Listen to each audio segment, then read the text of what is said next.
Well, good afternoon, team. Following on with our Ancient Wheat series, the very first one out of the gate is going to be Einkhorn. Einkhorn is the great granddaddy of all wheats. We've got the whole batch ready. Let's dig in. We'll get to the bench and let's just break it down. We'll understand what Einkhorn is, how it's malted, and what it does with roasting, what some of the flavor compounds are. Let's get busy. We do have evidence to show that hunters and gatherers in the Fertile Crescent area may have started harvesting einkorn as early as 30,000 years ago. It was first domesticated about 7,500 BC in that same Fertile Crescent area along the Tigris and Euphrates.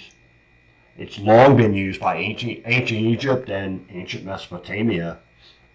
We know that, as a whole flour, it has a velvety texture and a malted milk flavor with some smells of maybe candy corn and some flavor of candy corn.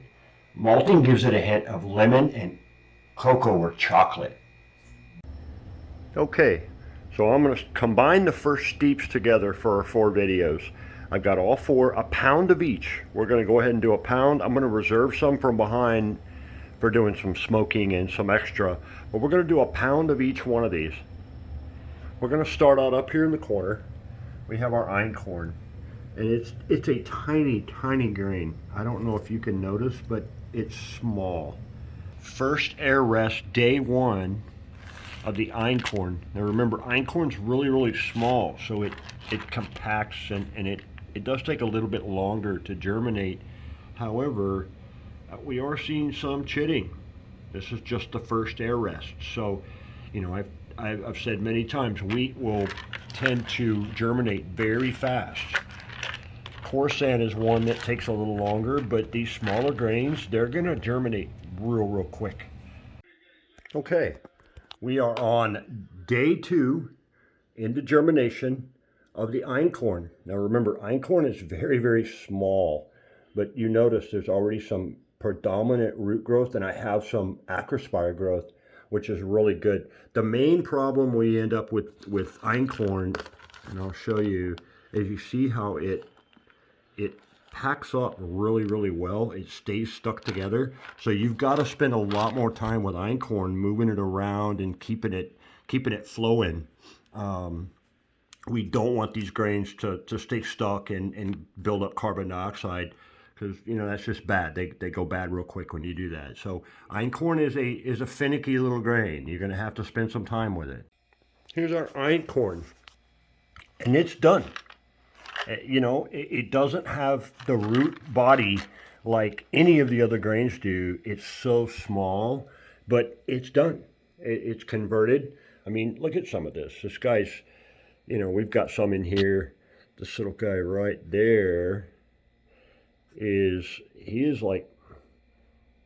just crazy done. He's ready to start burning a plant out. So the first thing I want to do, I'll show you all 3. We have our Coruscant, we have einkorn, and we have emmer. The einkorn are small. They grow quick, but they're small. Look at the emmer. He's packed, just compact together. Okay, I've got our einkorn screened up, and you can see it's a little more dense. It doesn't have a lot of the airy room that the emmer did, but that's okay. It's going to be fine. We'll put some little holes in it. I think it'll be just perfect. So I'm going to go ahead and get him in, and we'll turn the kiln on. We'll get these 2 going, and then once we know the Coruscant is ready, we'll get it in as well. A little update on our grains. So here's the bottom of our kiln. We're sitting at 110 degrees. The sensor's reading about 20% relative humidity on the bottom. We'll come up and look above. So this is after the air has gone through those grains. It's about 30% humidity and 99 degrees. So you can tell that as that hot air is being pushed through, we're losing some temperature, and it's up the moisture content. So that tells us that it's sucking that moisture right out of those grains as they're going. They've only been in about maybe an hour, so we'll give it about 3 or 4 hours, and we'll check them, and we'll see what the dryness looks like.